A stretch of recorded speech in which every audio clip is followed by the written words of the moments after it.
Ya, macam mana nak cerahkan kulit? Oh, untuk cerahkan, I memang tak pergi matahari. Even I pergi matahari pun, I pakai payung. So, untuk mandi, I akan cuci muka I. Tipulah, sajak sebenarnya ketiak sajak ni pun tak adalah putih sangat. Biasa je, tak adalah putih sangat.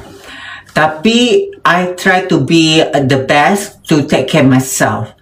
Right now, even you already become like, almost like, you already be a 40, right? So, you umur dah 40, segala benda-benda yang ada dekat muka macam pigmentation, dark spot, kulit tak balance, ketiak kadang-kadang ada hitam, that is standard sis, sebab itu adalah kita punya hormon kita.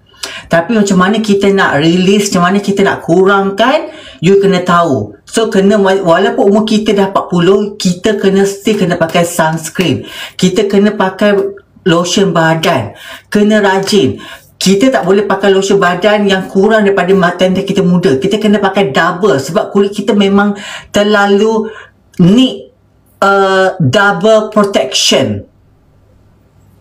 Yes, to be honest, ya, betul. Sajak always pakai bengkung. Yes, Sajak memang pakai bengkung setiap malam. I memang pakai bengkung setiap malam, sis.